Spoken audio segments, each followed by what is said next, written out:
Why do 95% of New Year's resolutions fail by February? Because you are trying to build a mansion on a landfill. You are attempting to drag the fresh energy of 2026 into a mind that is still cluttered with the trauma, the debts, and the failures of 2025. Joseph Murphy taught that the subconscious mind cannot accept a new blueprint if the old one is still occupying the space. Before you can write a new chapter, you must erase the old page with the precision of a forensic accountant examining a corrupted ledger. Today, we perform what Murphy called a spiritual audit, a ruthless, scientific cleaning of your soul to ensure you enter the new year with a zero balance of fear and a surplus of faith. This is not a gentle meditation. This is surgery on the psyche, and you are both the patient and the surgeon. The pain you carry is not the pain of 2025 itself. It is the pain of repetition, the horrifying realization that you are carrying the same problems from year to year, changing the calendar, but not changing the life. You think the new year brings new luck, new opportunity, new fortune. It does not. The calendar changes, but your subconscious mind keeps playing the old tape unless you stop it with deliberate force. Murphy understood that the subconscious is a recording device of perfect fidelity.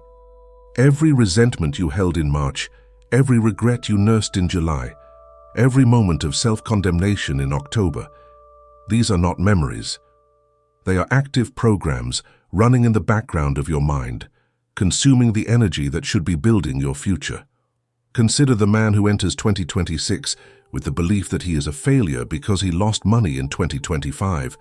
He does not realize that this belief is not a fact, it is a frequency. His subconscious, operating under the law of attraction as Murphy described it, will scan the infinite field of possibility in the new year and select only those circumstances that match the frequency of failure. He will encounter the same type of losses, the same type of betrayals, the same type of dead ends because he is broadcasting the same signal. The year changed, but the station did not. He is still tuned to the channel of lack, and so lack is all he receives.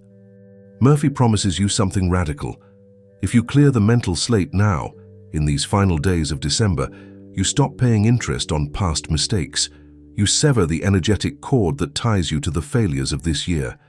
You enter 2026 not as a survivor of 2025, not as someone limping into the future with wounds still bleeding, but as a new being born into a new world. The past ceases to exist the moment you withdraw your attention from it. You are not leaving 2025 behind. You are executing it. You are declaring it null and void in the only court that matters, the court of your own consciousness. In this video, we will execute the Audit Protocol, a three-step mechanism to evict the ghosts of this year from the mansion of your mind. This is not philosophy, this is engineering. We will identify the exact debts on your mental ledger.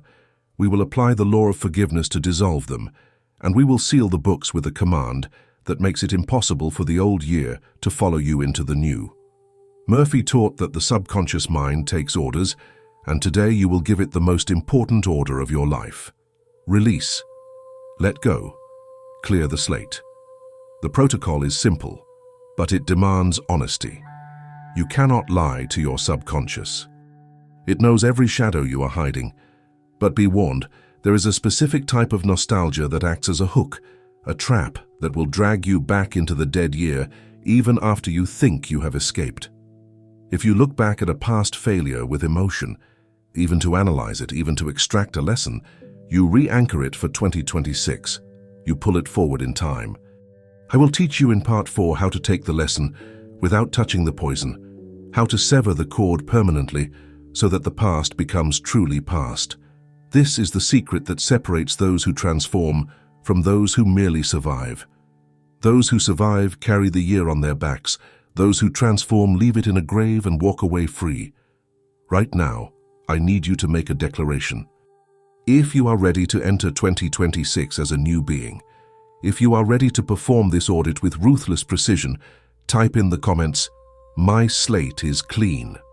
This is not a wish. This is a command you are giving to the universe. You are signing the contract of your own liberation. Do it now and then subscribe to this channel, because what we are about to do requires the full architecture of sacred logic. The system Murphy left us is not partial. It is total. And if you follow it to the letter, you will not recognize yourself by the end of this video. Let us speak of the mental ledger with the precision of an accountant examining the books of a failing empire. Imagine that your subconscious mind is not a mystical, abstract entity, but a strict, impartial bookkeeper who records every transaction of thought and emotion with perfect accuracy. Every resentment you hold against another person is recorded as a debt. Every regret over a missed opportunity is inscribed as a liability. Every moment you told yourself, "I am not enough" or "I failed," is written in red ink on the balance sheet of your soul. Murphy taught that as long as these debts remain on the books, the law of mind demands that you pay them, not with money but with suffering, with limitation, with the repetition of the very circumstances you are trying to escape. This is not punishment. This is mathematics. The subconscious does not judge. It does not care if you were right or wrong, justified or foolish. It simply executes the law. If the ledger shows a debt of anger toward a former business partner, the subconscious will create situations in 2026 that produce more anger, because it is trying to balance the equation. If the ledger shows a debt of shame over a financial loss, the subconscious will attract more losses, because shame is a command that says, "I deserve to lose." You are not being punished by a vengeful God. You are being governed by a law as neutral and precise as gravity. The ledger must balance. The only question is, will you balance it with more pain, or will you close the account entirely? A spiritual audit is the act of declaring divine bankruptcy on the old self. It is the recognition that you cannot pay these debts, that no amount of suffering in the future will settle the accounts of the past, and that the only solution is to wipe the slate clean through the law of grace. Murphy called this forgiveness, but he did not mean the sentimental, emotional forgiveness of popular religion. He meant something far more radical, the withdrawal of mental energy from the past. Forgiveness, in Murphy's system, is not about being nice to those who wronged you. It is about refusing to carry their debt on your books any longer. It is about erasing the entry, not because they deserve it, but because you refuse to pay interest on their actions for the rest of your life. When you perform a spiritual audit, you are not analyzing the past to understand it better. You are not reviewing the year to extract lessons or to plan improvements. You are performing a forensic deletion. You are going through the ledger line by line and marking each entry as void. This debt, void. This resentment, void. This failure, void. You are not denying that these things happened. You are declaring that they no longer have authority over your future. They are expired data. They were facts of 2025, but they are lies in 2026. The moment you enter the new year, they cease to exist in any meaningful sense unless you give them permission to exist by thinking about them, by talking about them, by feeling them. Consider the nature of debt itself. A debt is a claim on future resources. When you owe money, you have agreed that some portion of your future income belongs to the creditor. When you carry a mental debt from 2025, a grudge, a regret, a fear, you have agreed that some portion of your future mental energy belongs to that memory. Every time you think about it, you are making a payment. Every time you feel the sting of it, you are transferring power from the present moment into the dead past. This is why 95% of resolutions fail. People enter the new year with the same creditors banging on the door of their consciousness, demanding payment, and they do not realize they have the authority to declare the debt invalid. Murphy's genius was in recognizing that the subconscious mind operates on permission. It will continue to run a program as long as you give it permission to run.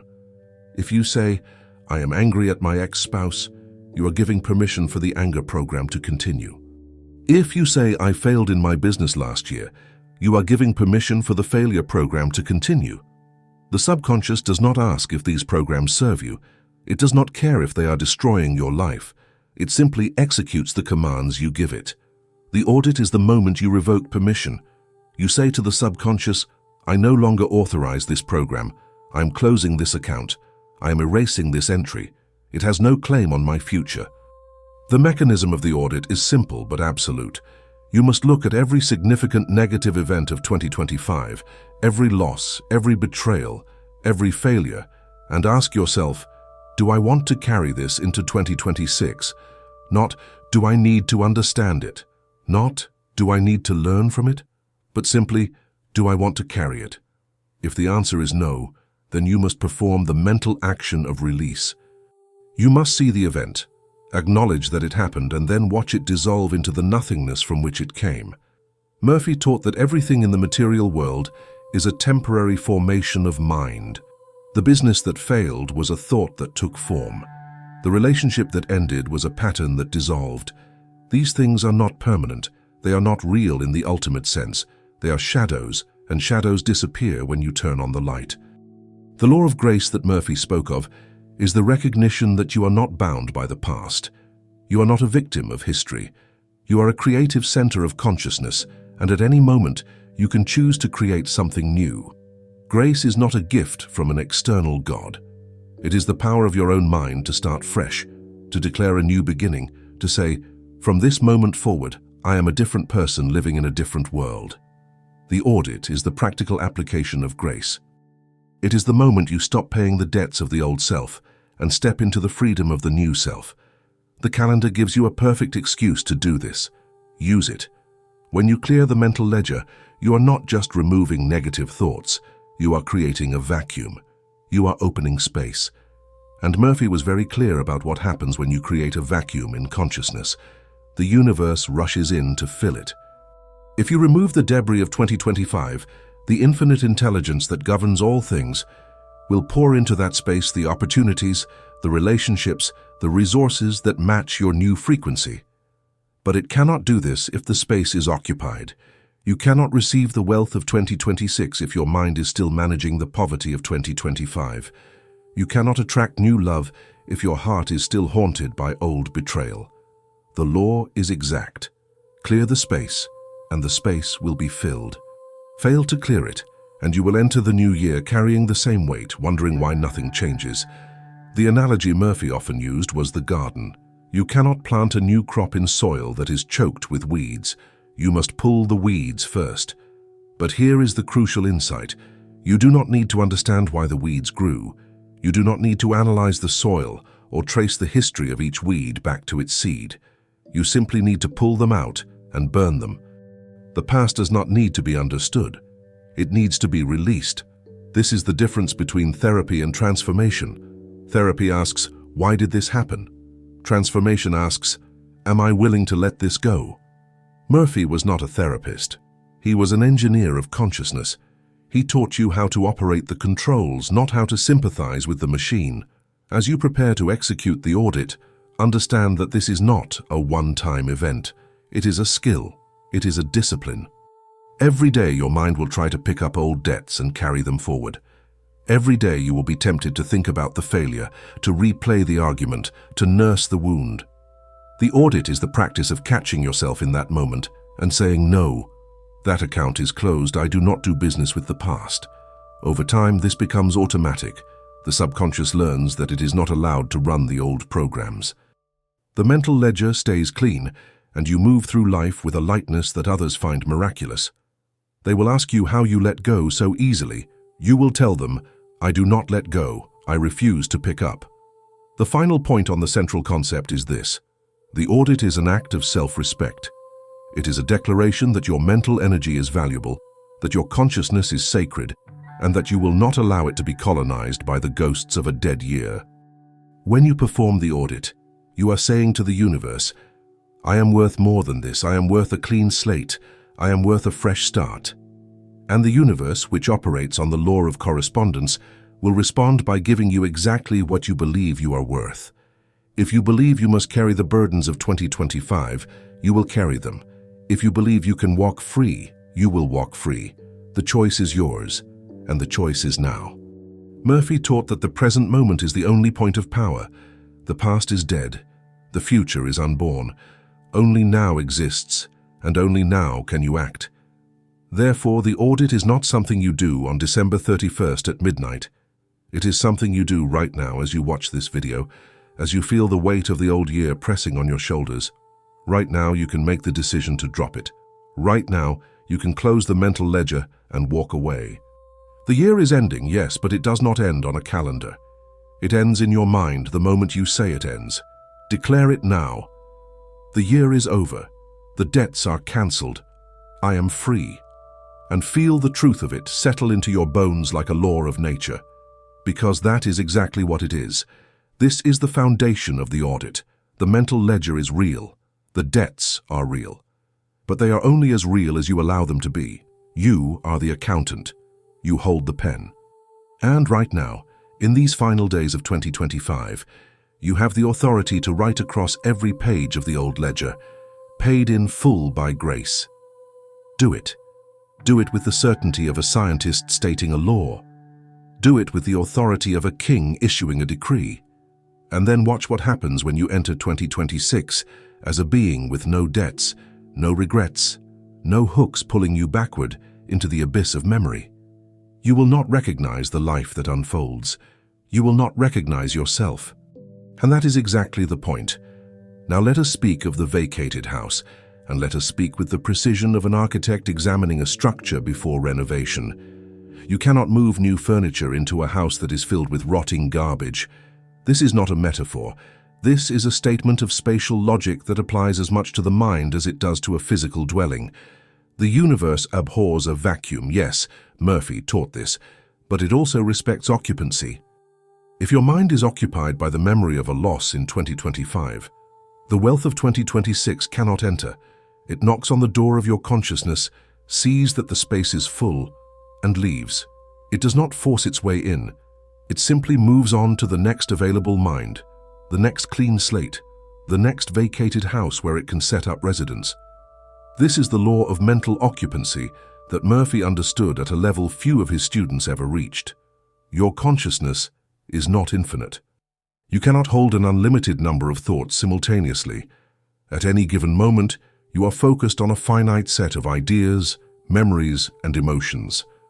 If those ideas are the failures of 2025, if those memories are the betrayals and losses of the old year, if those emotions are shame and regret and anger, then there is no room for the new. The subconscious is like a room with a single door. Only one thing can enter at a time. If the door is blocked by the furniture of the past, the treasures of the future cannot cross the threshold. They wait outside, patient but immovable, governed by the law that says like attracts like. Wealth does not enter a house of poverty. Love does not enter a house of resentment. Success does not enter a house of failure. The frequency must match, and if your house is broadcasting the frequency of 2025, that is all you will receive in 2026. Consider the man who lost a business in 2025 and spends the final weeks of December thinking about what went wrong. He replays the decisions, he analyzes the mistakes, he imagines what he could have done differently. He believes he is learning. He believes he is preparing for success in the new year. But what is he actually doing? He is occupying the house of his mind with the energy of failure. Every thought about the loss is a piece of furniture placed in the room. Every moment of regret is a box stacked in the corner. By the time January arrives, the house is so full of the debris of the old year that there is no space for the new opportunity to enter. When the universe sends him a partnership offer, his subconscious does not recognize it because it is still focused on the loss. The opportunity knocks, but the house is too cluttered to hear the sound. Murphy taught that the subconscious mind is absolutely literal. It does not understand symbolism. It does not understand nuance. When you think about a failure, the subconscious does not know that you are analyzing it or learning from it. It only knows that you are giving attention to failure, and therefore it assumes you want more failure. Attention is the currency of the subconscious. Whatever you give attention to, you are ordering more of. If you spend your mental energy thinking about loss, you are placing an order for more loss. If you spend your mental energy thinking about betrayal, you are placing an order for more betrayal. The subconscious is a faithful servant. It does not question your orders. It simply fills them with perfect precision. Therefore, the vacated house is not optional. It is a prerequisite. Before you can install the new blueprint for 2026, you must tear down the old structure. Before you can plant the new garden, you must burn the old weeds. Before you can write the new chapter, you must rip out the old pages. This is not about letting go in the soft, sentimental sense. This is about demolition. You are not gently releasing the past. You are dynamiting it. You are taking a wrecking ball to the mental structures that housed your suffering.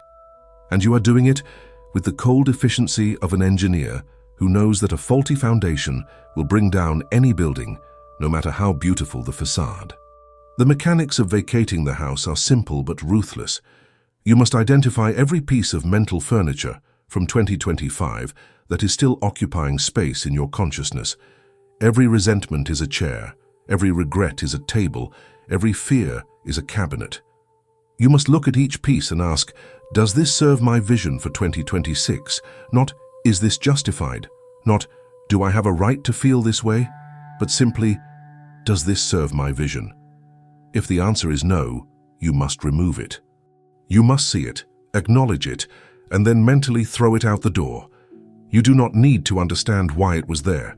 You do not need to process it or heal it or integrate it. You simply need to remove it because it is taking up space that belongs to the future.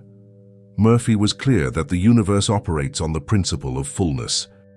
The infinite intelligence that governs all things is constantly seeking to express itself through you, but it can only express through the channels you provide. If the channels of your mind are clogged with the debris of the past, the intelligence cannot flow. It is like trying to pour water through a pipe that is blocked with rust and sediment. The water is there, the pressure is there, but the pipe is blocked, and so nothing flows. The audit is the act of clearing the pipe. You are not adding anything new. You are simply removing the blockage so that the natural flow of abundance can resume. The wealth, the love, the success you desire, these are not things you must attract from outside. They are things that are trying to flow to you right now, but they are blocked by the mental furniture of 2025. The analogy extends further.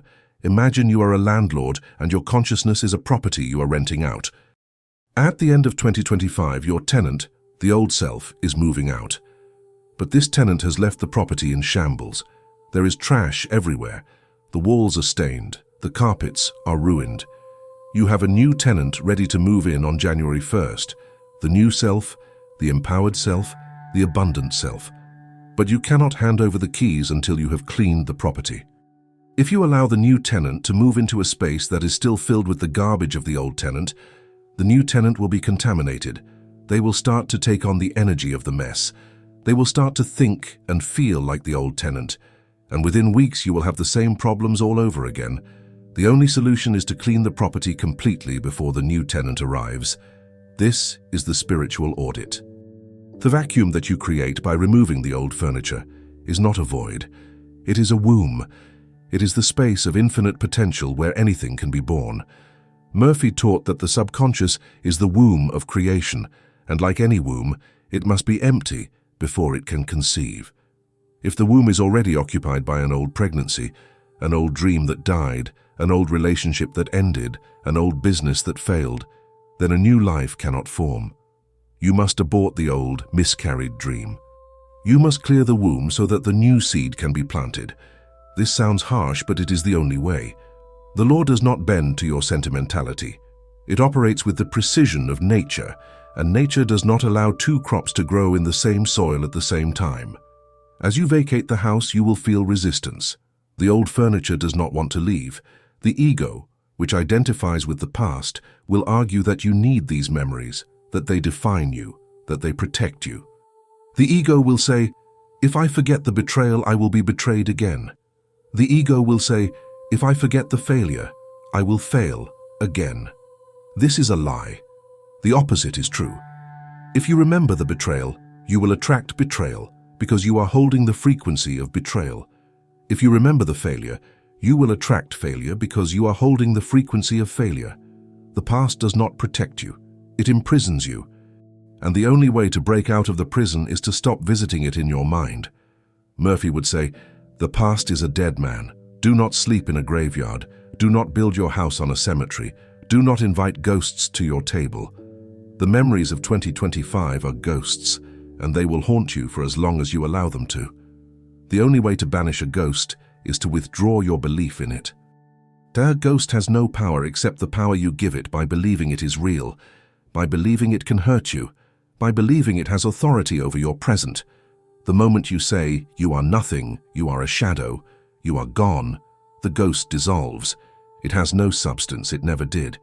It was always just a thought, and thoughts are under your control. The final piece of the vacated house logic is this. The act of vacating is an act of faith. When you throw out the old furniture, you are trusting that new furniture will arrive. You are trusting that the universe has something better for you, something that matches your true nature, something that reflects the perfection you were born to express. This trust is not blind.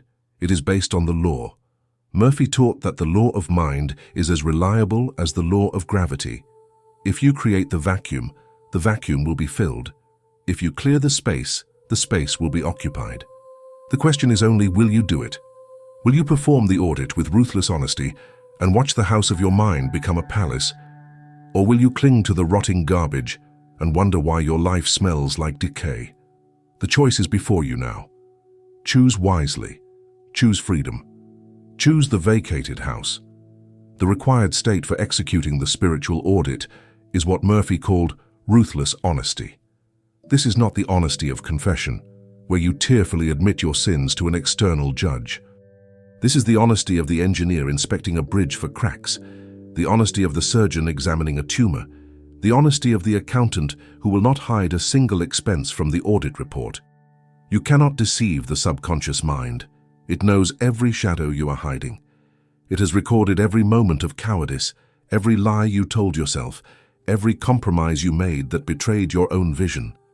The audit fails if you approach it with the soft, forgiving attitude of, "I did my best," or "It wasn't my fault." The audit succeeds only when you are willing to look at the wreckage of 2025 without flinching, without excuses, without the protective shield of blame. Ruthless honesty means you must confront the three types of pain that most people avoid: the pain of acknowledging failure, the pain of admitting resentment, and the pain of recognizing cowardice. Most people enter the new year with a narrative that protects the ego. They say, "I didn't fail, I was sabotaged." They say, "I'm not angry, I'm just disappointed." They say, "I wasn't afraid, I was being cautious." These are lies, and lies keep the mental ledger open. The debt remains unpaid. The furniture stays in the house. The ghost continues to haunt. Murphy taught that the subconscious takes every word you speak as a command. If you tell it, "I was sabotaged," it will create more situations where you feel sabotaged. If you tell it, "I was being cautious," it will create more situations that justify your caution. The narrative you tell yourself becomes the blueprint for your future. Therefore, the first requirement of ruthless honesty is to strip away the narrative. Stop telling yourself the story of what happened. Stop explaining why it happened. Stop justifying your actions or blaming others for their actions. Just look at the facts. In 2025, you lost money. In 2025, you did not forgive a certain person. In 2025, you did not take the action you knew you should take. These are the facts. They are not good or bad. They are not evidence of your worth or lack of worth.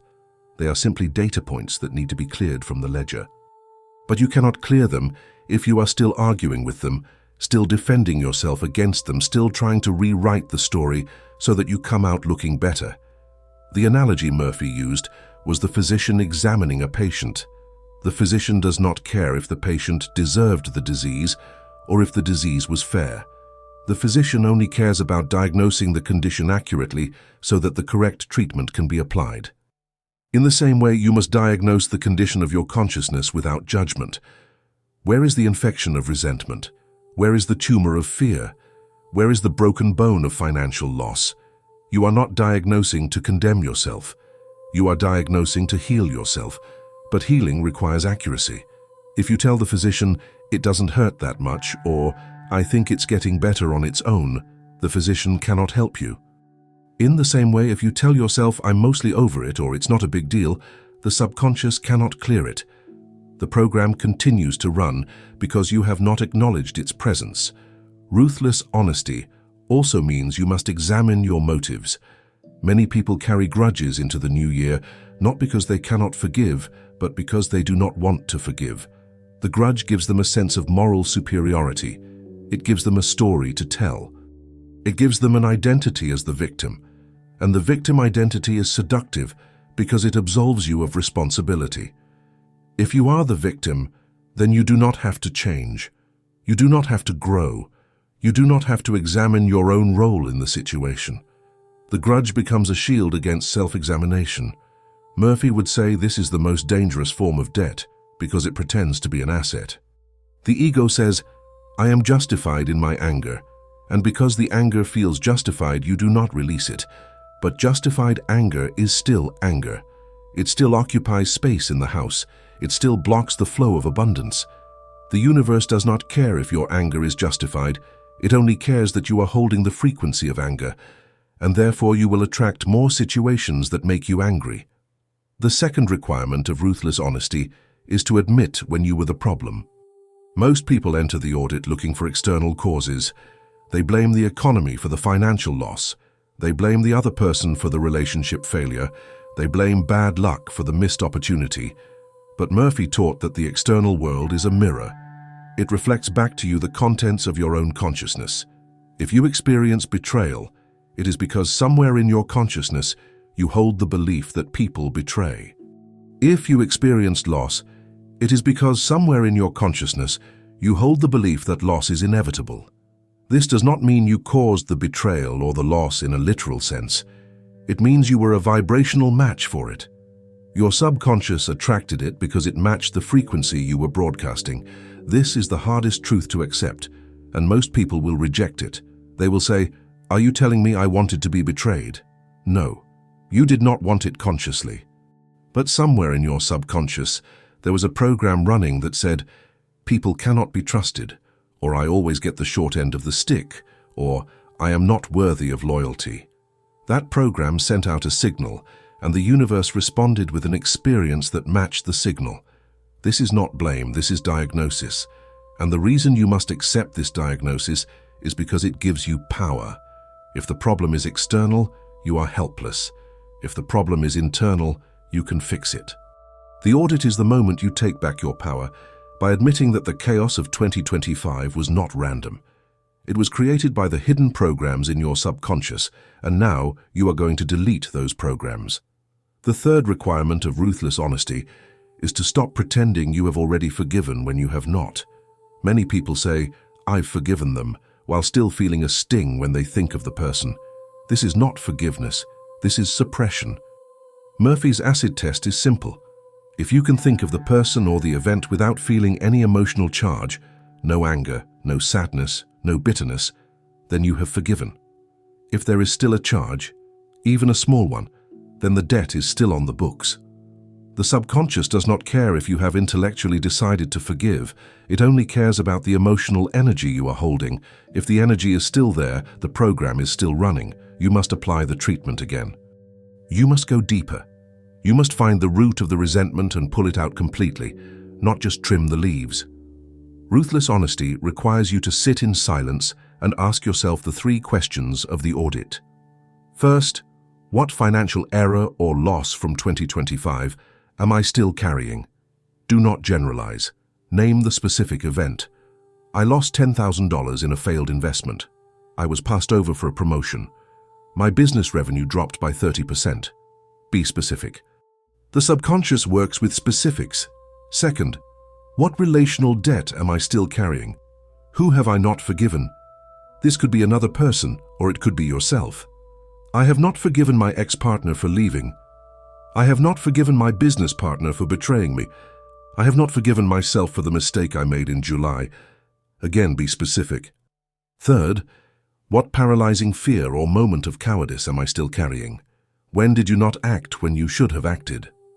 I did not apply for the job because I was afraid of rejection. I did not start the business because I was afraid of failure. I did not have the difficult conversation because I was afraid of conflict. These three questions will surface the negative assets of 2025. Murphy called them assets because that is how the ego sees them. The ego believes that holding onto the loss will prevent future loss. The ego believes that holding onto the grudge will protect you from future betrayal. The ego believes that holding onto the fear will keep you safe from future pain. But these are not assets, they are liabilities.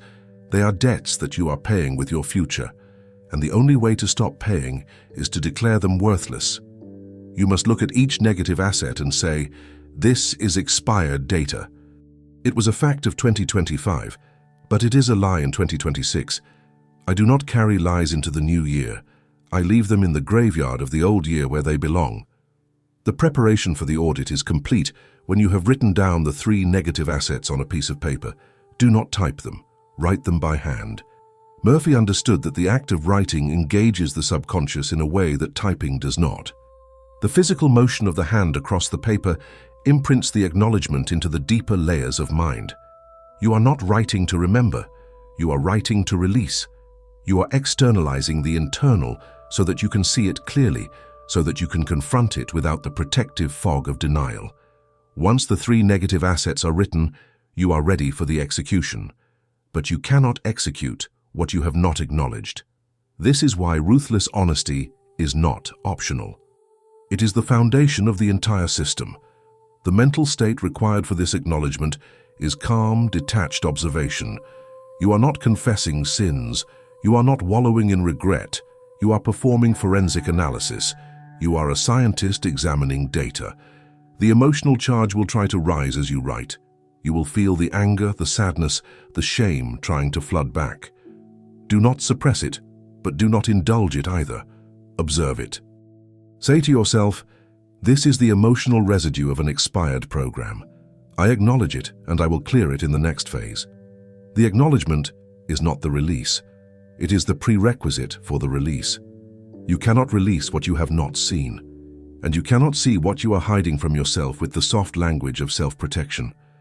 Murphy taught that the majority of human suffering comes from self-deception. We lie to ourselves about what we feel, what we fear, what we want. We tell ourselves we are fine when we are not fine. We tell ourselves we have moved on when we are still anchored to the past. We tell ourselves we are ready for the new year when we are still carrying the corpse of the old year on our backs. The audit forces you to stop lying. It forces you to see the truth of your condition. And once you see the truth can be addressed. But if you continue to hide from the truth, if you continue to protect the ego with narratives and excuses, then the audit is a waste of time. You will enter 2026 with the same mental ledger, the same debts, the same programs, and you will wonder why nothing changes. Therefore, as you prepare to move into the execution phase, make a commitment to yourself. I will not lie. I will not minimize. I will not justify. I will look at the wreckage of 2025 with the cold eyes of an engineer, and I will name what I see. And then I will dismantle it piece by piece with the precision of a demolition expert. This is the state of ruthless honesty. This is the frequency of transformation. And this is the only way the audit will work. Anything less and you are merely rearranging the furniture in the house instead of throwing it out. Anything less, and you are still paying the debts of the old year when you should be building the empire of the new year. Ruthless honesty is the key. Turn it now. We now enter the execution phase, the audit protocol itself. This is a 3-step mechanism that Murphy designed with the precision of a chemist formulating a compound. Each step must be performed in sequence, and each step must be completed fully before moving to the next. The first step is the inventory of shadows. You have already written down your 3 negative assets, the financial error, the relational debt, and the paralyzing fear. Now you must understand what these truly are. They are not facts, they are interpretations. The financial error is not, "I lost money." It is, "I interpreted the loss as evidence that I am incompetent or unlucky." The relational debt is not, "They betrayed me." It is, "I interpreted the betrayal as evidence that I am unlovable or that people cannot be trusted." The paralyzing fear is not, "I didn't act." It is, "I interpreted my inaction as evidence that I am a coward or that the world is too dangerous." Do you see the shift? Murphy taught that the event itself has no power. The event is neutral. It is the interpretation you placed on the event that created the emotional charge, and it is the emotional charge that keeps the program running in your subconscious. Two people can experience the same event: a business failure, a divorce, a rejection, and one will emerge stronger while the other will carry the wound for decades. The difference is not in the event, it is in the interpretation. The person who emerges stronger interpreted the event as, this was a lesson, this was redirection, this was preparation for something better. The person who carries the wound interpreted the event as, this proves I am defective, this proves the world is against me, this proves I will never succeed. Therefore, the inventory of shadows is the act of identifying the interpretation you placed on each negative asset. Look at the first item on your list, the financial error. Ask yourself, what did I make this mean about me? Did I make it mean that I am bad with money, that I am not smart enough to succeed, that the universe does not support me? Write down the interpretation. Be specific. The subconscious needs specificity to locate and delete the program. If you say, I felt bad, that is too vague. If you say, I concluded that I am not capable of financial success, that is specific. That is a program. That is something the subconscious can locate and remove. Do the same for the relational debt. What did you make the betrayal or the unresolved conflict mean about you, about others, about life? Did you make it mean that you are not worthy of loyalty, that people are inherently selfish, that relationships are doomed to fail? Write it down. And then do the same for the paralyzing fear. What did your inaction mean? Did it mean you are weak, that you are destined to live a small life? That risk is too dangerous. Each of these interpretations is a brick in the prison you have built for yourself. The inventory of shadows is the moment you count the bricks so that you know exactly what you are dismantling. Murphy would say, these interpretations are lies, but they are lies you have been treating as truth. And because you have treated them as truth, the subconscious has accepted them as truth. The subconscious does not verify, it does not fact-check, it simply takes your word for it. If you say, I am bad with money, the subconscious says, understood. I will now create circumstances that confirm this belief. If you say, people cannot be trusted, the subconscious says, understood. I will now attract people who betray you. The subconscious is not trying to hurt you. It is trying to keep your experience consistent with your beliefs. This is the law of correspondence. Your outer world corresponds to your inner world. The inventory reveals the inner world so that you can see what you have been commanding into existence. The logic of declaring these interpretations as expired data is simple but absolute. They were conclusions you drew based on limited information and emotional pain. They were survival mechanisms, but they are no longer needed. They are outdated software running on obsolete hardware. In 2026, you are upgrading the system. The old conclusions do not apply to the new you. The old beliefs do not have jurisdiction in the new year. You are declaring a statute of limitations on these interpretations.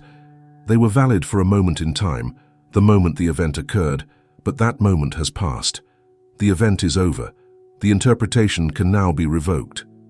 This is the moment you write across each interpretation. Expired. No longer valid. Dismissed. You are not arguing with the interpretation. You are not trying to prove it was false. You are simply declaring that it has no authority over your future. It is like a contract that has reached its expiration date. The contract may have been binding once, but it is no longer binding now. The other party cannot enforce it. In the same way, the old interpretation cannot enforce itself in your new reality unless you give it permission. And you are not giving it permission. You are revoking it. You are tearing up the contract and throwing it in the fire. Now we move to step 2, the clearing. This is the application of Murphy's forgiveness technique, which he adapted from the ancient wisdom traditions, but made practical and scientific. Forgiveness in Murphy's system is not about condoning the action or excusing the person. It is about withdrawing your mental and emotional energy from the past event, so that the event no longer has the power to create your future. Murphy's acid test is your diagnostic tool. You think of the event or the person, and you notice if there is any sting, any contraction, any emotional charge. If there is, the program is still running. If there is not, the program has been deleted. Most people fail the acid test because they confuse intellectual forgiveness with energetic forgiveness. They say, I forgive them while their body is still tense, while their heart is still closed, while their stomach is still churning. This is not forgiveness. This is performance. The subconscious sees through it. Murphy taught that true forgiveness is felt in the body. When you think of the person and your body remains relaxed, when you can wish them well without any sense of sacrifice or martyrdom, when you can see their face in your mind and feel nothing but neutrality or even compassion, then you have forgiven. Anything less and the work is not complete. The technique for achieving this state is to use what Murphy called the scientific prayer. This is not begging or pleading with an external deity. This is a command given to your own subconscious mind, using words that trigger the release mechanism. The formula is precise. You say, either aloud or in your mind, I release this year. I forgive every player, including myself.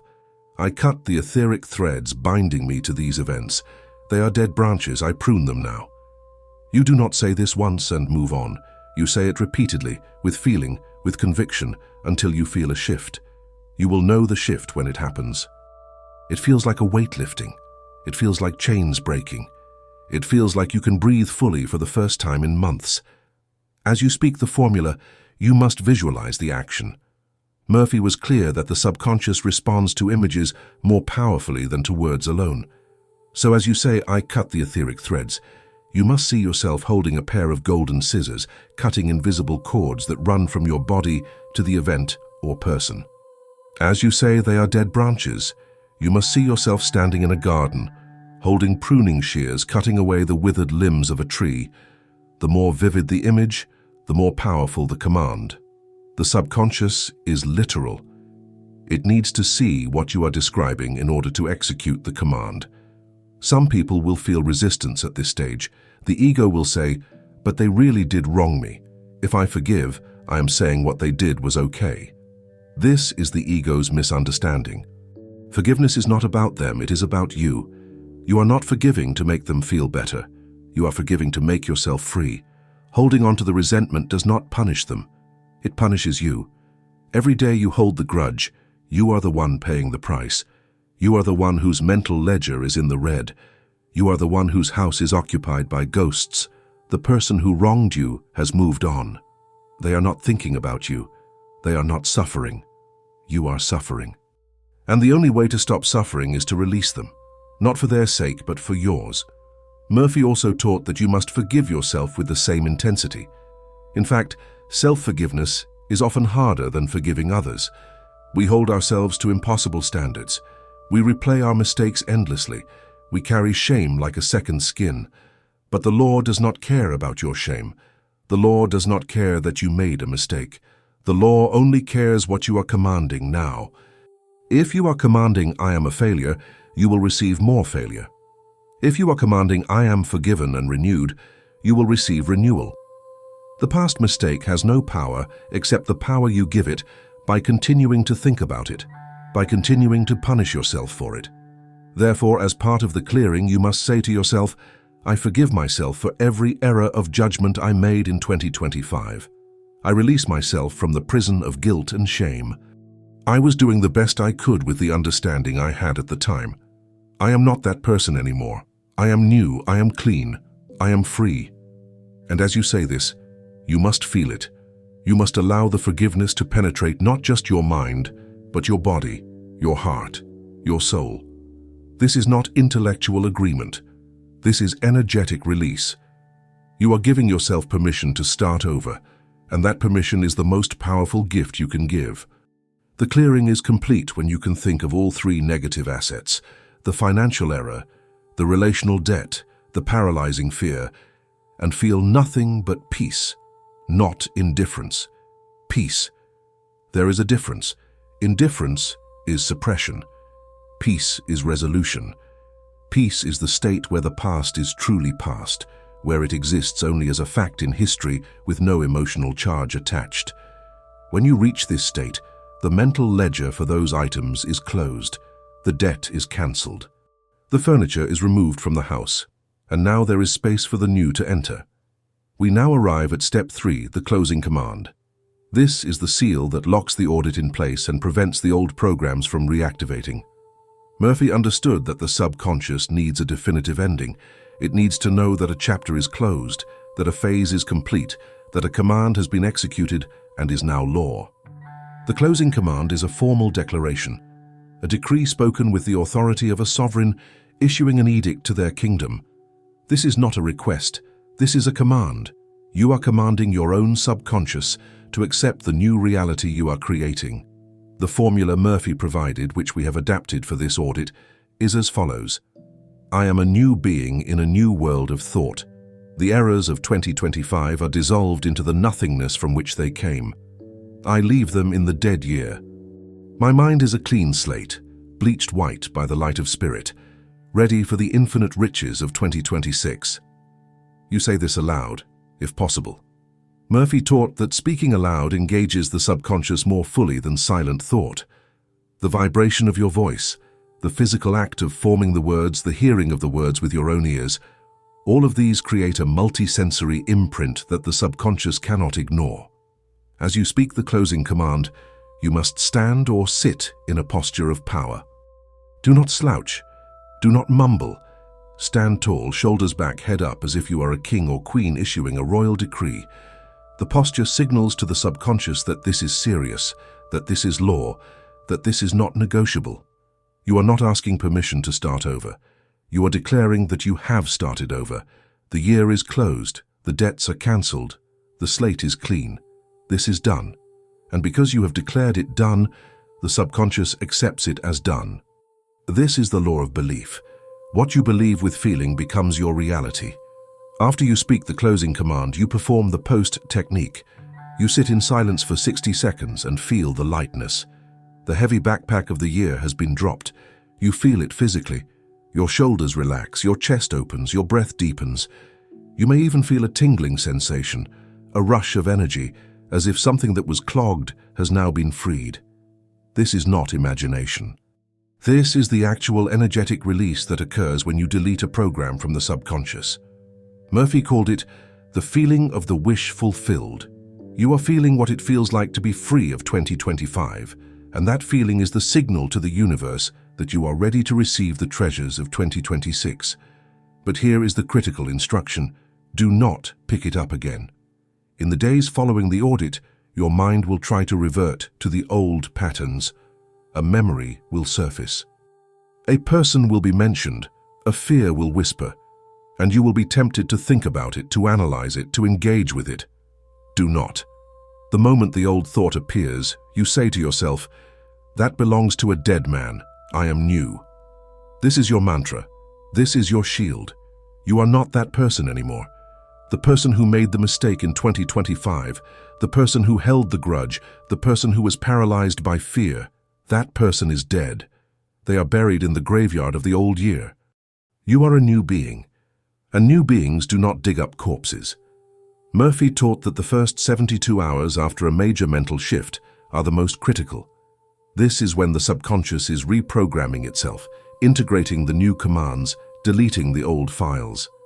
If you reintroduce the old thoughts during this period, you can undo the entire audit. Therefore, you must be vigilant. You must guard your mind like a sentry guarding a fortress. Every time an old thought tries to enter, you turn it away.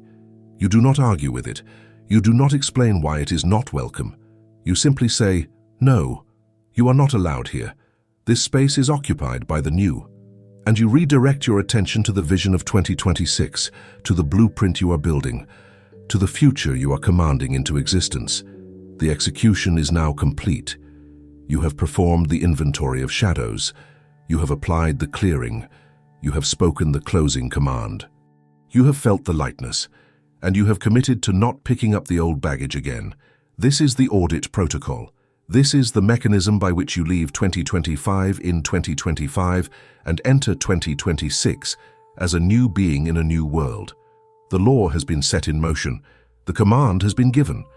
And now the universe will respond with mathematical certainty, bringing you circumstances, people, and resources that match the frequency of your clean slate. This is not hope.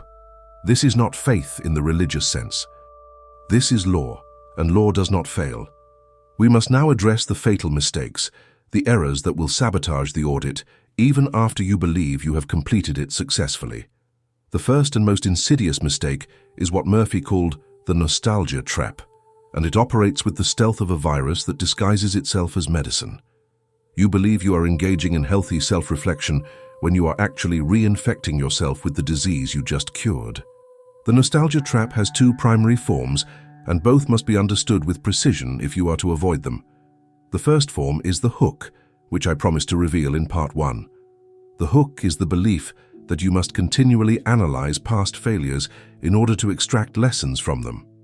You tell yourself, I need to understand what went wrong so I don't repeat it. This sounds reasonable. This sounds like wisdom. But Murphy would say it is poison disguised as nutrition. The analysis itself is not the problem.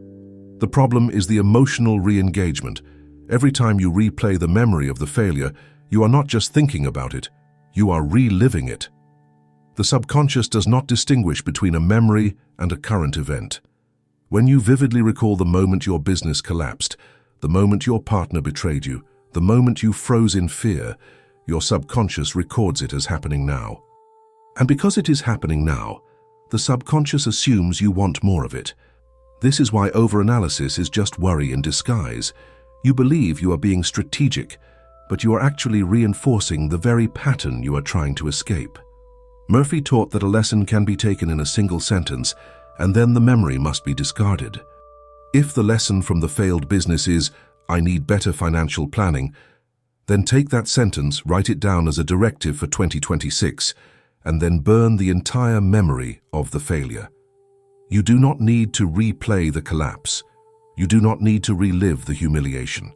You do not need to analyze every decision that led to the disaster. The lesson is one sentence. The memory is 50 hours of footage. Keep the sentence, burn the footage. The mechanism of the hook is emotional re-anchoring. Every time you think about a past event with emotion, you drive the anchor deeper into the seabed of your subconscious. The event becomes more fixed, more permanent, more influential. This is the opposite of what you want. You want the event to fade, to lose power, to become a neutral fact with no emotional charge. But the hook prevents this. The hook says, I must understand why this happened, and then pulls you into an endless loop of analysis, speculation, and emotional replay. You think you are moving forward, but you are actually circling the same point, digging the anchor deeper with every pass. Murphy's solution is radical. Take the lesson without touching the poison. This means you extract the single actionable insight from the failure. I need better planning. I need to trust my instincts. I need to set clearer boundaries. And then you deliberately refuse to think about the failure again. If the memory surfaces, you do not engage with it. You do not analyze it. You do not try to understand it better. You simply note its presence and dismiss it like a salesman at your door. You say, I already have everything I need from you. Goodbye. And you close the door. This requires discipline. This requires vigilance. But it is the only way to prevent the hook from dragging you back into the dead year. The second form of the nostalgia trap is what Murphy called the if-only spiral. This is the mental habit of replaying the past with the fantasy of changing it. If only I had taken that job. If only I had said yes to that opportunity. If only I had seen the warning signs earlier. The if-only spiral is particularly dangerous because it masquerades as regret, when it is actually a form of time travel. You are trying to go back and fix the past, which is impossible, but your subconscious does not know it is impossible. It only knows that you are giving massive amounts of attention and emotion to an alternate timeline that does not exist. And because you are giving attention to it, the subconscious tries to create it, but it cannot create a past that never happened. So instead it creates a future that mirrors the regret, a future where you once again find yourself saying, if only. The logic here is perverse but precise. By obsessing over the missed opportunity of 2025, you are programming the subconscious to create another missed opportunity in 2026 so that you can continue the pattern of regret. The subconscious seeks consistency. If your dominant emotion is regret, the subconscious will create circumstances that give you more reasons to feel regret. Because it believes that is what you want, it does not judge, it does not question, It simply delivers more of whatever you are focused on. Therefore, the if only spiral must be severed immediately. Every time you catch yourself saying if only, you must interrupt the thought and replace it with a command. The past is fixed. I cannot change it.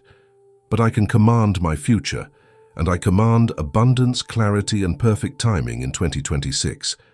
Murphy taught that regret is the most wasteful of all emotions because it consumes energy while producing nothing. Anger can motivate action. Fear can sharpen awareness. Even sadness can deepen compassion, but regret is pure waste. It is mental energy poured into a black hole that can never be filled. You cannot undo the past by regretting it. You can only poison your future by dwelling on it. Therefore, regret must be treated as a toxic substance. The moment it appears in your consciousness, you must neutralize it immediately. You do not indulge it. You do not explore it. You do not justify it. You simply say, "This is toxic. I will not ingest it." And you turn your attention to the blueprint of 2026. The fourth mistake, which is related but distinct, is the New Year delay. This is the belief that transformation must wait for the official turning of the calendar, that you cannot change until the clock strikes midnight on December 31st. Murphy would say this is magical thinking, and magical thinking is the enemy of true power. The subconscious lives in the eternal now. It does not recognize calendars. It does not care if it is December 28th or January 1st. It only knows the commands you are giving it in this moment. If you wait until January 1st to change, you are affirming, "I am not ready now. I am not capable now. I need the calendar to give me permission." And this affirmation, this belief that you need external permission to transform, becomes a program that weakens you. Murphy taught that you can start a new life at any moment. The power is always now. If you perform the audit on December 28th and you complete it with full commitment, you have already entered the new year in consciousness. The calendar will catch up. The physical date is irrelevant. What matters is the date in your mind, the date in your subconscious, the moment you declare, "I am new." That declaration can happen at any time, and when it happens, it is law. The universe does not wait for New Year's Day to respond. It responds immediately to the shift in your consciousness. Therefore, do not delay. Do not wait for the right moment. The right moment is now. Execute the audit now. Make the declaration now. Enter 2026 in consciousness now, and let the calendar follow your lead. The danger of the New Year delay is that it creates a gap, a period of limbo, where you are no longer fully in 2025, but not yet in 2026. And in this gap, the old programs continue to run. You think, "I'll change in a few days," but in the meantime you continue to think the old thoughts, feel the old feelings, take the old actions, and every day you wait, you reinforce the old patterns. You make them stronger. By the time January 1st arrives, you are so deeply entrenched in the old frequency that the audit loses its power. You go through the motions, but the motions are empty because you have not truly committed. You are still hedging your bets, still clinging to the old year, still afraid to fully release. Murphy's command is absolute. You can start a new life today, not tomorrow, not next week, not on New Year's Day, today, now, this moment. The power is always in the present, and the present is always available. If you wait, you are declaring that the present is not powerful enough, that you need some future moment to be powerful. This is a lie that the ego tells to keep you trapped. The ego does not want you to change. The ego wants you to stay the same because change feels like death to the ego. So the ego says, "Wait, you're not ready. You need more time. You need a special date." But this is a delay tactic. This is sabotage. And if you fall for it, you will enter 2026 carrying the same weight, the same wounds, the same frequency, and you will wonder why your resolutions fail by February. Now we turn to the master's tips, the advanced techniques that Murphy reserved for those who were serious about transformation. The first tip is to understand the concept of severing the etheric threads. In metaphysical terms, every relationship, every event, every emotion creates an energetic connection, a thread that links you to that person or event. These threads are real, even if they are not visible to the physical eye. They carry information. They carry energy. And as long as the thread exists, the connection exists. When you think of someone who wronged you and you feel a sting, that is the thread still active. The information is still flowing. The energy is still being exchanged, and this exchange is costing you. Murphy taught that forgiveness, in its deepest form, is the severing of these threads. You are not just releasing the emotion, you are cutting the connection. You are declaring that this person or event no longer has any energetic claim on you. The visualization is simple but powerful. You see yourself holding a pair of golden scissors. You see the thread. Visualize it as a glowing cord running from your chest or your heart to the person or event. And then you cut it. You see the scissors slice through the cord. You see the cord fall away, the connection broken. And then you see yourself taking the severed ends of the cord and sealing them with light so that they cannot reattach. This visualization must be done with full sensory engagement. You must see the scissors. You must feel the weight of them in your hand. You must hear the sound of the cord being cut, a clean, sharp snip. The more real you make it in your imagination, the more powerfully the subconscious responds. And after you cut the cord, you must affirm, "I am free." This connection is dissolved. This person has no claim on my energy. This event has no claim on my future. I am sovereign, I am whole, I am complete in myself. This is not a metaphor. This is an actual energetic operation that produces measurable results. After you perform this technique, you will notice that thinking about the person or event no longer produces the same emotional charge. The thread has been cut, the connection is severed. The second master's tip is Murphy's directive on the eternal now. He would say, "The past is dead, nothing matters but this moment." This is not poetic language. This is a statement of metaphysical fact. The past does not exist except as a memory in your mind. It has no substance, it has no power. It is a ghost. And ghosts only haunt you if you invite them in. The moment you stop thinking about the past ceases to exist in any meaningful way. It becomes background data, archived information with no active influence. But the moment you start thinking about it, you resurrect it. You bring it back to life. You give it power. You give it permission to shape your present and your future. Therefore, Murphy's discipline is to ruthlessly guard your attention. You do not allow your mind to wander into the past. Every time it tries, you gently but firmly redirect it to the present moment or to the future vision. You ask yourself, what am I creating right now? What am I commanding in this moment? And you focus on that. You focus on the blueprint of 2026. You focus on the feeling of already having what you desire. You focus on the gratitude for the transformation that is underway. And when the past tries to intrude, and it will try, you simply say, "The past is dead. Nothing matters but this moment." And you return to the now. This discipline must become automatic. In the beginning, it will require conscious effort. Your mind will drift to the past dozens of times a day. But each time you catch it and redirect it. You do not scold yourself. You do not feel guilty. You simply redirect. And over time, the redirections become faster, more natural, more automatic. The past loses its grip. The threads dissolve, and you live more and more fully in the present, which is the only place where creation happens. Murphy taught that the present moment is the workshop of the universe. It is the only time and place where you can issue commands and have them heard. The past is closed. The future is not yet open. But the present is always available, always responsive, always waiting for your decree. The third master's tip is what Murphy called the 0-point practice.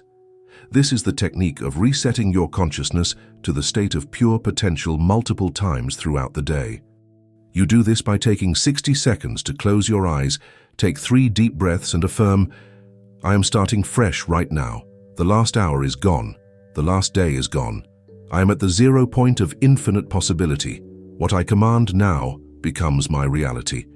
This practice prevents the accumulation of negative momentum. It prevents the day from becoming a runaway train of old patterns. Every time you reset to the 0 point, you give yourself the opportunity to choose differently, to feel differently, to create differently. Murphy understood that most people fail at transformation because they allow one bad hour to contaminate the rest of the day. They have a negative interaction in the morning, and then they carry that energy into the afternoon, into the evening, into the night. By the time they go to bed, the entire day has been poisoned. But the zero-point practice interrupts this. It creates breaks, resets, new beginnings within the same day. You do not have to wait until tomorrow to start over. You can start over right now, in this moment, with a single command. And if you practice this multiple times a day, you will find that your life becomes a series of fresh starts rather than a continuous drag of accumulated negativity. The final master's tip is Murphy's teaching on the declaration of sovereignty. This is the practice of stating every morning upon waking, "I am the sovereign ruler of my own consciousness.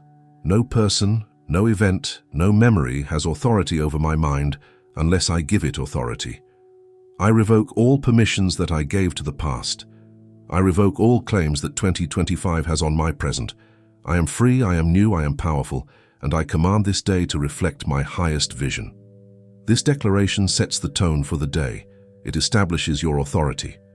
It reminds the subconscious who is in charge, and it creates a protective barrier around your consciousness so that the old programs cannot sneak back in while you are not paying attention.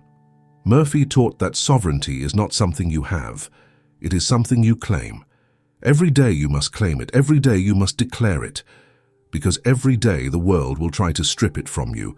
People will try to push their agendas onto you. Events will try to shake your confidence. Memories will try to haunt you. But if you start the day with a declaration of sovereignty, you set up a force field that repels these intrusions.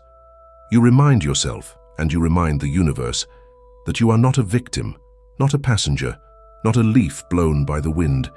You are the architect, you are the commander, you are the creator, and your word is law in the domain of your own mind. These master's tips are not suggestions. They are requirements for anyone who is serious about permanent transformation. The audit is powerful, but it must be maintained. The slate must be kept clean. And these practices are the maintenance protocol. Use them daily. Use them hourly if necessary. And watch as your life becomes a reflection of your highest vision rather than a repetition of your worst fears. This is the refinement that separates the masters from the students. The students do the work once and then forget. The masters do the work continuously until it becomes their nature. Choose to be a master. Let us now validate the audit through the lens of real-world systems and universal laws, beginning with the concept of zero-based budgeting. In the world of business finance, zero-based budgeting is a methodology that has revolutionized how organizations allocate resources and plan for growth. Unlike traditional budgeting, where you simply take last year's budget and make incremental adjustments, increasing some line items, decreasing others, zero-based budgeting requires you to start from zero every single year. You do not base next year's budget on last year's spending. You justify every single expense from scratch, as if the organization is being built new. You ask, if we were starting this company today, would we allocate money to this department? Would we hire this position? Would we invest in this project? This methodology forces a ruthless examination of efficiency and value. It eliminates the dead weight of legacy spending, the expenses that continue simply because they existed last year, not because they serve the current vision. Companies that adopt zero-based budgeting often discover that 30 to 40% of their budget was being wasted on outdated programs, unnecessary positions, and projects that no longer aligned with the strategic goals. By starting from zero, they redirect those resources to high-impact initiatives that actually drive growth. The result is not just financial efficiency, but a complete transformation of the organization's trajectory. They are not dragging the past forward. They are building the future from a clean foundation. Murphy asks you to apply this exact principle to your consciousness. This is zero-based living. You do not base your 2026 identity on your 2025 performance. You do not carry forward the beliefs, the habits, the self-concepts that existed last year simply because they existed. Instead, you start from the 0 point of divine perfection, the recognition that you are, at your core, an infinite being with unlimited potential. From that zero point you ask, if I were designing my identity today, would I include this belief? Would I carry this fear? Would I maintain this grudge? And if the answer is no, you eliminate it. You do not keep it just because it was there last year. You start fresh. You allocate your mental and emotional resources only to what serves your vision for 2026. The parallel to business is exact. A company that refuses to do zero-based budgeting will continue to fund failing departments, continue to employ unproductive workers, continue to invest in dead-end projects, all because that's how we've always done it. And over time, the company stagnates, declines, and eventually collapses under the weight of accumulated inefficiency. In the same way, a person who refuses to do zero-based living will continue to carry limiting beliefs, continue to maintain toxic relationships, continue to repeat self-destructive patterns, all because that's who I've always been. And over time, the person stagnates, declines, and eventually collapses under the weight of accumulated mental debt. The audit is your zero-based budget for consciousness. It is the annual reset that ensures you are not wasting your most valuable resource, your mental and emotional energy, on expired programs. The efficiency principle that drives zero-based budgeting also applies here. In business, the goal is not just to cut costs, but to maximize return on investment. Every dollar should be allocated to activities that generate the highest value. In zero-based living, the goal is not just to eliminate negative thoughts, but to maximize return on consciousness. Every unit of mental energy should be allocated to thoughts, beliefs, and actions that generate the highest quality of life. If you are spending mental energy on resentment, you are getting a negative return, more suffering, more limitation, more stagnation. If you are spending mental energy on vision, you are getting a positive return, more opportunity, more growth, more abundance. Murphy understood this with perfect clarity. He taught that the subconscious is like an investor who will give you more of whatever you invest in. If you invest your attention in failure, the subconscious will give you more failure. If you invest your attention in success, the subconscious will give you more success. The return is always proportional to the investment. Therefore, the audit is not just about clearing the past. It is about redirecting your investment portfolio from low-return assets like regret and fear to high-return assets like faith and vision. You are not just cleaning the slate. You are optimizing the allocation of your consciousness for maximum growth. The concept of zero-based living also addresses the problem of legacy thinking, the mental habits and beliefs that persist simply because they have always been there. In organizations, legacy systems are often the biggest obstacle to innovation.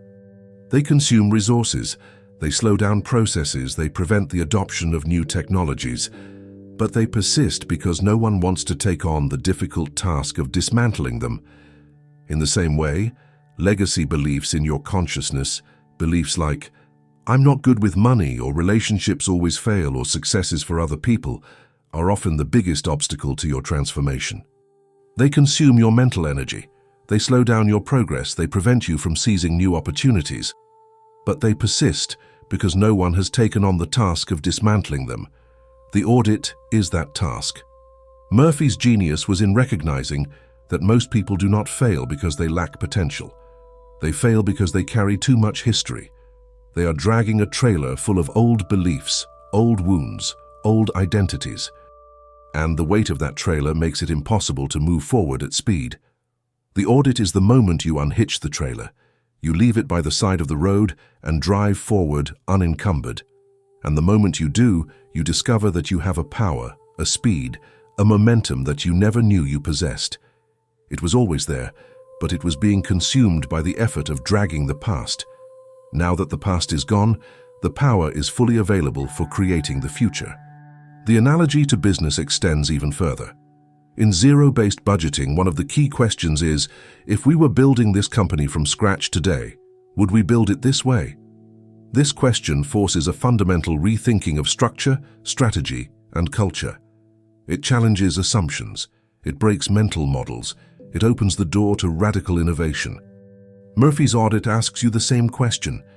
If I were building my life from scratch today, would I build it this way? Would I choose these beliefs? Would I maintain these relationships? Would I pursue these goals? And if the answer is no, you have permission to redesign. You are not locked into the architecture of your past. You are the architect of your future, and the blueprint is yours to draw. This is the most liberating realization of the audit. You are not a prisoner of your history. You are not bound by your past performance. You are not defined by last year's failures or successes. Every year is a new company. Every day is a new budget cycle. And you have full authority to start from zero, to allocate your resources differently, to build a completely new structure if that is what serves your vision. The only thing preventing you from doing this is the belief that you cannot. And that belief is just another line item that needs to be eliminated in the zero-based audit. Cut it, delete it, reallocate that mental energy to something that serves you. The final validation from the business world comes from the data on companies that have successfully implemented zero-based budgeting. Study after study shows that these companies outperform their peers. They grow faster. They innovate more. They adapt better to changing markets. Why? Because they are not carrying dead weight. They are not funding yesterday's priorities with today's resources. They are constantly reallocating to what works, what grows, what creates value. Murphy would say the same is true for individuals who implement zero-based living. They outperform their peers. They manifest faster. They adapt better to challenges. They rise higher. Because they are not carrying mental dead weight. They are not funding yesterday's identity with today's consciousness. They are constantly reallocating to what aligns with their highest vision. Therefore, the spiritual audit is not mysticism. It is not wishful thinking. It is not New Age fantasy. It is a practical application of principles that have been proven in the hardest arena of all, the marketplace. If zero-based budgeting works for billion-dollar corporations, then zero-based living will work for you. The laws are the same. The logic is the same. The results are the same. Start from zero. Build from perfection. Refuse to carry the inefficiencies of the past into the efficiencies of the future. This is the path of the master. This is the way of the architect. And this is the validation that turns faith into certainty. But the validation extends beyond business into the realm of physics, specifically the concept of potential energy versus kinetic energy. In physics, potential energy is stored energy, energy that is not currently in motion, but has the capacity to create motion. Kinetic energy is energy in action, energy that is producing results. The audit is the mechanism by which you convert the potential energy of your divine nature into the kinetic energy of manifested reality. As long as you are carrying the weight of 2025, your energy is potential but not kinetic. It is trapped, stored, locked in the past. But the moment you release the past, that energy is freed. It converts into motion. It becomes kinetic. And kinetic energy creates results. This is not a metaphor. This is physics applied to consciousness. Murphy understood that thoughts have energy, beliefs have momentum, and when that energy is locked in the past, locked in regret, resentment, fear, it cannot be used to create the future. It is like having a battery that is fully charged but not connected to any device. The power is there, but it is not doing anything. The audit is the act of connecting the battery to the device. You free the energy from the past so that it can power the present. And the moment you do, things start to move. Opportunities appear, resources flow, synchronicities multiply. Because the energy that was locked is now flowing. The law of conservation of energy states that energy cannot be created or destroyed, only transformed from one form to another. Murphy's spiritual science operates on the same principle. The mental and emotional energy that you have been using to maintain grudges, replay failures, and nurse wounds, that energy does not disappear when you release those things. It transforms. It becomes available for new purposes. It becomes the fuel for your vision, the power behind your affirmations, the force that attracts your desires. The total amount of energy remains the same, but the form changes. And the new form is infinitely more productive than the old form. This is why the audit creates such dramatic results. You are not adding energy to your system. You are redirecting the energy you already have. You are taking the power that was being wasted on the past and deploying it toward the future. And because that power is no longer divided, Because it is now fully concentrated on your vision, the results come faster, stronger, more completely. This is the physics of transformation. This is the science of the audit. And this is why Murphy's system works with mathematical precision when you apply it correctly. Now let us turn to the anecdote that proves the principle. Murphy tells the story of a man, we will call him David, who came to him in the final days of December after suffering a devastating business bankruptcy. David had built a successful import company over 15 years, employing 20 people, generating significant revenue. But a combination of factors, a major client defaulting on payment, an unexpected tariff that destroyed his margins, and a cash flow crisis had brought the entire operation crashing down. By December 15th, the company was bankrupt. The creditors were circling. The employees were laid off. David's reputation in the industry was shattered. He was 53 years old, and he was terrified of the new year. David came to Murphy not for business advice, but for spiritual guidance. He said he could not sleep, he could not eat. He was paralyzed by shame and fear. He kept replaying the collapse in his mind, going over every decision, every mistake, every moment where he could have acted differently. He was obsessed with if only he had diversified his client base, if only he had seen the tariff coming, if only he had saved more capital. The replaying was endless, and with every replay, he felt the collapse as if it were happening again.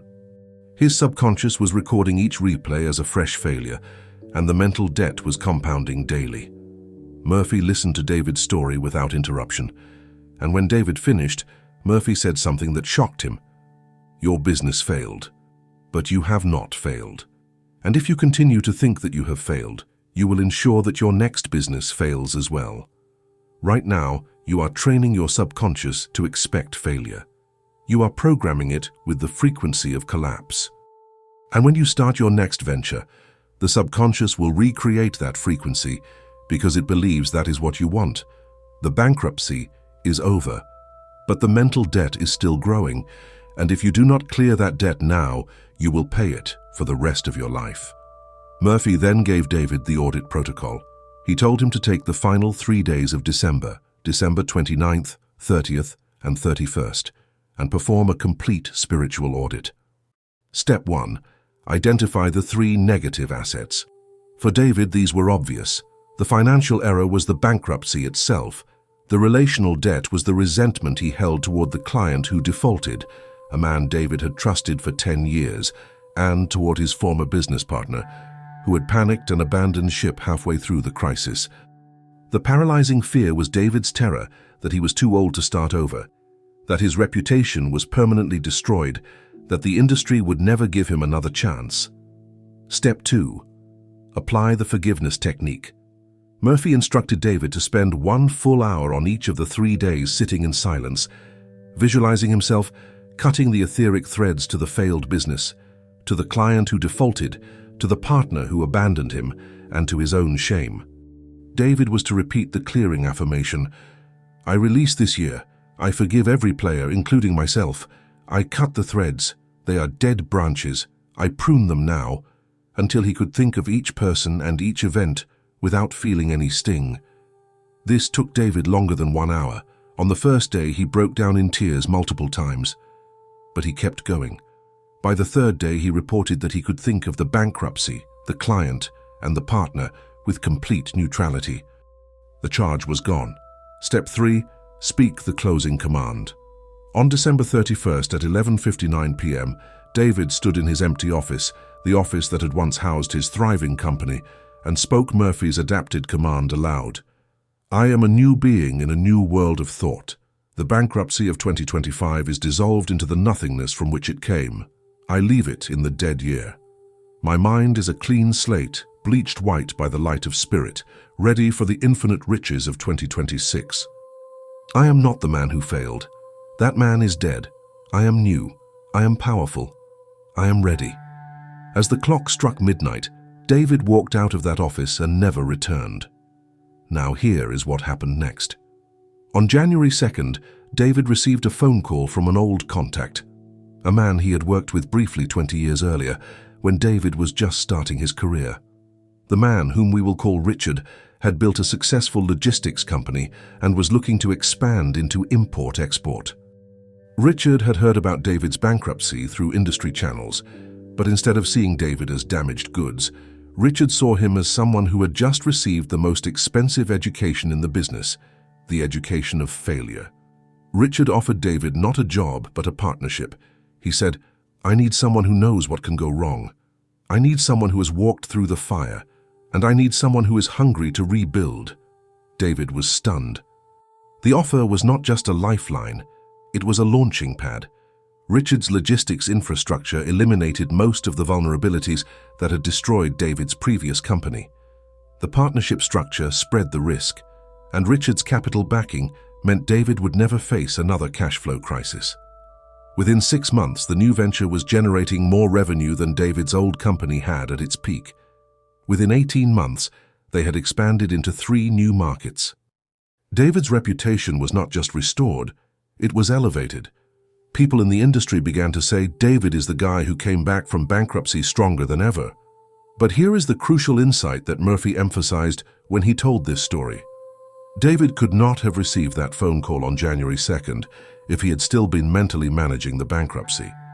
If he had entered 2026 with the mental ledger still open, with the shame still active, with the thread still attached to the failed company, he would have responded to Richard's offer with doubt, with fear, with the belief that he did not deserve it. He might have turned it down, or he might have accepted it but sabotaged it unconsciously because his subconscious would still be running the failure program. The bankruptcy would have become a self-fulfilling prophecy, repeating in a new form.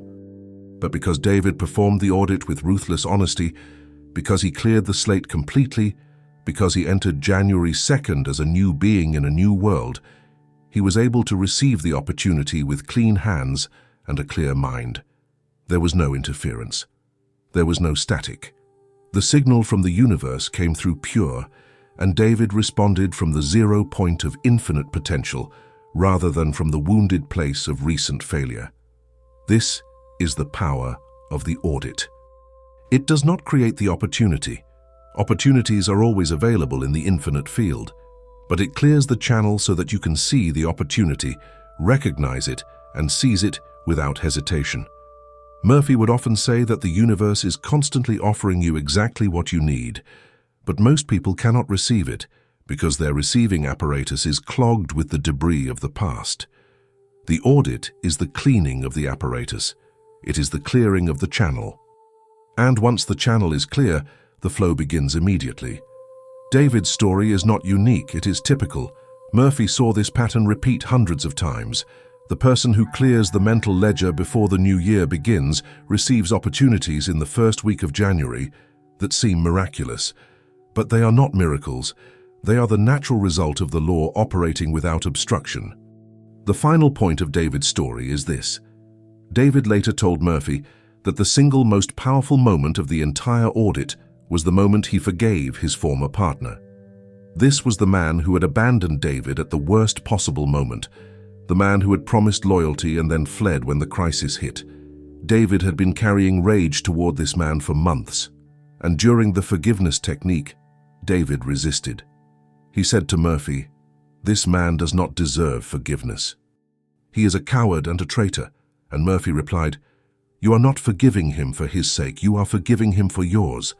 As long as you hold this rage, you are paying rent to live in his prison. Cut the thread. Walk free." When David finally performed the visualization, seeing himself cutting the cord to his former partner and watching the cord fall away, he felt a physical sensation in his chest, as if a rope that had been tightening around his ribs for months suddenly snapped. He gasped. He felt his chest expand, and in that moment he knew the forgiveness was complete. 2 weeks later, David ran into the former partner at an industry event, and instead of feeling rage, David felt nothing. No anger, no bitterness, just neutrality. The man tried to apologize, but David simply said, "It's in the past. Good luck." And he walked away. The thread was severed, the debt was closed, and David was free. This is the validation. The audit works.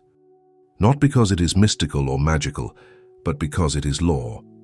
When you clear the mental ledger, when you cut the threads, when you start from zero, the universe responds with precision. The opportunities that were blocked begin to flow. The relationships that were poisoned begin to heal. The energy that was trapped begins to move. And your life transforms not gradually but suddenly, because you have removed the obstruction that was preventing the natural flow of abundance. This is Murphy's promise. This is the science of the spiritual audit. And David's story is the proof. We arrive now at the synthesis of power, the convergence of everything you have learned into a single, unified understanding of what the spiritual audit truly is. The audit is not a technique. It is a declaration. It is not a process. It is a shift. It is the moment you stop being a historian of your pain and become an architect of your future. Murphy understood that the turning of the calendar is one of the most powerful psychological tools available to the human mind. It is a built-in reset mechanism, a cultural agreement that we can start over, that the past is sealed and the future is open. But most people waste this tool. They treat it as a superstition, a ritual without substance. They make resolutions without clearing the space for those resolutions to take root. And so by February, the old patterns have reasserted themselves, and the new year looks exactly like the old year. The audit gives the calendar its true power. It transforms the turning of the year from a symbolic gesture into an actual energetic event. When you perform the audit with full commitment, when you identify the negative assets, when you cut the threads, when you speak the closing command, you are not just thinking about change, you are commanding change. You are issuing a decree to your subconscious mind that cannot be ignored. And because the subconscious is the mechanism by which thought becomes form, your decree becomes law. The year does not turn in the calendar. The year turns in your consciousness. And when it turns there, everything in your outer world must turn to match. This is the synthesis. The audit is the practical application of the law of mind. Murphy taught that the law of mind operates with the same reliability as the law of gravity. If you drop a stone, it falls. If you clear your mental ledger, your life rises. The mechanism is cause and effect. The cause is the internal shift, the clearing of the slate, the severing of the threads, the declaration of the new. The effect is the external transformation, the opportunities that appear, the relationships that heal, the resources that flow. The two are inseparable. You cannot have one without the other. This is not faith, this is not hope, this is law. The synthesis also reveals why 95% of New Year's resolutions fail. They fail because they are built on sand. The person makes a resolution to lose weight, to make more money, to find love, but they do not clear the underlying beliefs that created the weight, the poverty, the loneliness in the first place. They do not audit their consciousness. They do not identify the programs that are running in opposition to their goals. And so the resolution is a conscious intention fighting against a subconscious program. And in that fight, the subconscious always wins. Always. Because the subconscious is deeper, older, more powerful. It is the bedrock of your being. And if the bedrock is contaminated, the surface will always crack. The audit addresses the bedrock. It goes to the subconscious level and deletes the contaminating programs. It removes the beliefs that say, I always gain the weight back, or money is hard to come by, or I am not worthy of love. It severs the threads to the past experiences that created those beliefs. And once the beliefs are removed, the resolution has nothing to fight against. It becomes the natural expression of your new consciousness. You do not have to force yourself to lose weight. The weight falls off because you are no longer holding the frequency of heaviness. You do not have to struggle to make money. Money flows because you are no longer blocking it with the frequency of lack. You do not have to search for love. Love finds you because you are no longer repelling it with the frequency of unworthiness. Murphy's synthesis is elegant. Change the inner and the outer must follow. This is the law of correspondence. Your external reality is always a perfect mirror of your internal state. If your internal state is cluttered with 2025's debris, your external reality in 2026 will be cluttered with circumstances that reflect that debris. But if your internal state is clean, clear, calibrated to perfection, Your external reality will be clean, clear, abundant. The audit is the mechanism of internal transformation, and once the internal transformation is complete, the external transformation is inevitable. It is not a matter of if, it is only a matter of when. And usually it is fast. The message of empowerment is simple but absolute. 2025 is a closed book. Put it on the shelf. Do not read it again. The year that has passed is not a story you need to keep reviewing. It is not a text you need to study. It is not a reference you need to consult. It is a closed book, and closed books belong on the shelf in the archive in the past. You do not carry a closed book with you everywhere you go. You do not sleep with it under your pillow. You do not pull it out and read it every time you feel uncertain. You leave it where it belongs, on the shelf of history, and you turn your attention to the blank page in front of you. That blank page is 2026. Murphy would say it is the most valuable thing you own. It is pure potential. It is unlimited possibility. It is a canvas on which you can paint any vision, write any story, create any reality. But the page is only blank if you have cleared the slate. If you are still carrying the ink of 2025, if your hands are still stained with the failures and wounds of the old year, then the new page will be smudged before you even begin. This is why the audit is not optional. It is the prerequisite for creation. You cannot create the new until you have released the old. You cannot write a masterpiece on a page that is already covered with scribbles. The pen is in your hand, and the ink is gold. This is Murphy's metaphor for the power of your consciousness. Your thoughts are the pen, your words are the ink, and what you write becomes your reality. But the quality of what you write depends on the quality of your consciousness. If your consciousness is contaminated with fear, doubt, resentment, then the ink comes out dark and heavy. The story you write is a tragedy. But if your consciousness is clear, pure, calibrated to the frequency of divine perfection, then the ink comes out golden. The story you write is a masterpiece. Every word shines, every sentence creates beauty, every chapter builds toward a triumphant conclusion. This is the power that Murphy is placing in your hands right now. You are not a victim of circumstance. You are not at the mercy of fate. You are not powerless in the face of the past. You are the author of your own story. You hold the pen, you choose the ink, and you decide what gets written on the blank page of 2026. Will you write a repeat of 2025? Will you recycle the same themes, the same conflicts, the same endings? Or will you write something new, something bold, something that reflects the highest vision of who you are capable of becoming? The choice is yours, the power is yours, and the moment is now. Murphy taught that empowerment is not something you receive from outside, it is something you claim from within. You empower yourself by recognizing that you are not separate from the creative force of the universe.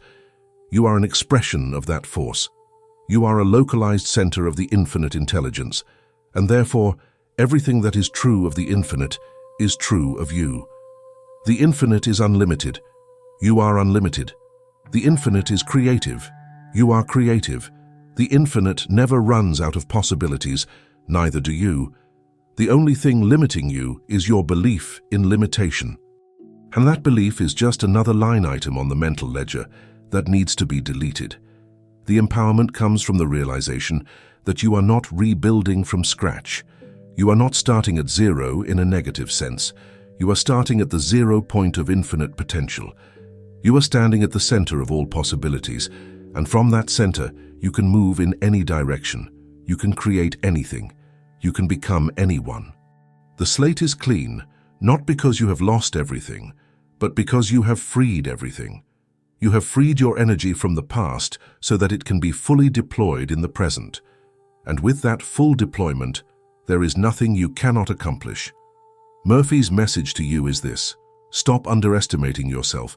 Stop believing that you are defined by what happened in 2025. Stop thinking that the past has any power over your future. It does not. The past is dead. You are alive. And the living always have more power than the dead. The only question is, will you use that power? Will you pick up the pen? Will you write with golden ink? Or will you continue to read the closed book of 2025, reliving the same pain, rehearsing the same failures until the new year passes and you find yourself at the end of 2026 with the same regrets? The choice is stark. The moment is now. And Murphy is telling you with the full authority of the law, you are capable of transformation. You are worthy of abundance. You are deserving of love, success, and joy. Not because you earned it through suffering, not because you paid your dues, but because you are an expression of the divine, and the divine does not create junk. You are a masterpiece waiting to be revealed, and the revelation begins the moment you close the book on 2025 and pick up the pen to write 2026. We arrive at the challenge and the final CTA, the moment where theory becomes action, where knowledge becomes power, where the audit moves from concept to reality. Murphy would say that everything you have learned in this video is useless unless you do it. Knowing the audit protocol does not clear your mental ledger. Understanding zero-based living does not free you from the past. Believing in the law does not activate the law. Only action activates the law. Only execution creates transformation, and the action required is simple but non-negotiable. You must perform the burning ritual. The burning ritual is the physical act that seals the audit in the material world. Here is what you do. Take a piece of paper and a pen. Write down your 3 negative assets: the financial error, the relational debt, the paralyzing fear. Be specific. Name the person, the event, the amount. Do not generalize. The subconscious needs specifics. Once you have written them, hold the paper in your hands and say aloud, "These are the debts of 2025. They no longer have claim on my future. I dissolve them now." Then, safely burn the paper. If you cannot burn it safely, tear it into the smallest pieces possible and throw it away, visualizing it dissolving into nothingness as you do. Why is the physical act necessary? Because the subconscious responds to symbols and rituals. The act of burning or destroying the paper is a command to the subconscious that says, "This is finished, this is over, this is gone."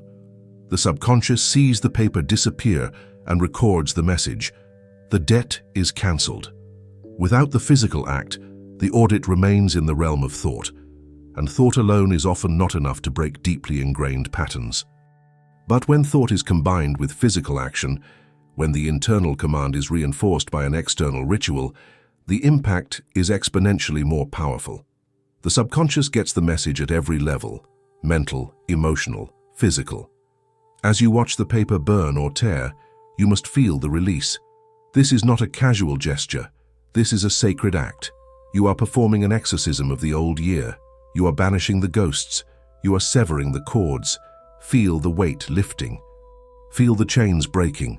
Feel the freedom flooding in. And when the paper is gone, when it is ash or confetti or smoke, affirm with your entire being, "It is done. I am free. I am new. 2025 is dead. I am alive. And I am ready for the infinite riches of 2026. Now the final CTA. Subscribe to Sacred Logic, because the audit is just the beginning. The slate is clean, yes, but now you need the blueprint to build the empire of 2026. You need the architecture, the strategy, the daily practices that will keep the mental ledger clean and calibrate your consciousness to the frequency of your highest vision. Sacred Logic is not just a YouTube channel. It is a school. It is a training ground. It is the place where you learn to operate the laws of mind with the precision of an engineer and the authority of a master. Every video on this channel is a piece of the puzzle. Every teaching is a tool in your toolkit. Every lesson is a step on the path from limitation to freedom, from lack to abundance, from fear to power. If you found value in this video, if the audit resonated with you, if you are ready to enter 2026 as a new being in a new world, then subscribe now, turn on notifications, commit to the path. Because Murphy's teachings are not casual. They are not entertainment. They are a system of transformation that requires dedication, discipline, and daily practice. The challenge Murphy places before you is this: are you willing to be new? Not just to think about being new, not just to wish for change, but to actually execute the audit, burn the paper, sever the cords, and walk into 2026 with a clean slate and a golden pen. Most people will watch this video and do nothing. They will nod in agreement. They will feel inspired for a moment. And then they will return to their old patterns, dragging 2025 into 2026 like a corpse chained to their ankle. But you're not most people. If you have watched this far, if you have stayed with me through this entire journey, you are someone who is serious about transformation. Prove it. Take action. Right now, pause this video. Get a piece of paper, write down your 3 negative assets, and perform the burning ritual. Do not wait, do not delay, do not tell yourself you will do it later. Later is the enemy of transformation. Later is the graveyard where dreams go to die. Now is the only moment of power. Now is the only time you can act. And if you act now, you will enter 2026 with momentum, with clarity, with the full force of the law behind you. And when you have completed the ritual, come back to this video and type in the comments, "My slate is clean." This is not just a comment, this is a declaration. It is a public commitment. It is a statement to the universe that you have done the work, that you have cleared the ledger, that you are ready. And I will see your comment. I will acknowledge it. And I will celebrate with you, because every person who clears their mental ledger is a victory for the collective consciousness. Every person who enters the new year as a new being raises the frequency of the entire planet. Murphy taught that we are all connected. What you heal in yourself, you heal in the world. What you transform in your consciousness, you transform in the collective field. The audit is not just personal, it is universal. And when you perform it, you are not just freeing yourself, you are contributing to the liberation of humanity. This is the higher purpose of the work. This is why it matters. And this is why I am asking you, with the full weight of Murphy's legacy behind me, to take this seriously, to do the work, and to become the living proof that the spiritual audit works. 2026 is waiting. The blank page is before you. The pen is in your hand. The ink is gold. What will you write?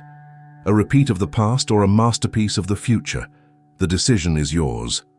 But know this, if you choose the masterpiece, if you choose transformation, if you choose to be new, the universe will support you with every resource, every opportunity, every synchronicity.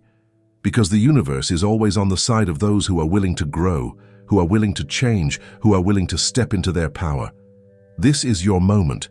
This is your year. This is your life. Do not waste it carrying the corpse of 2025. Burn it, release it, walk away free. And then subscribe to Sacred Logic so that together we can build the empire of your highest vision. I will see you in the comments. I will see you in 2026. And I will see you transformed.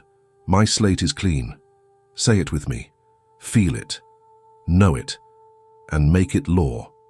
This is the spiritual audit. This is the power of Murphy. This is Sacred Logic. And this is your new beginning.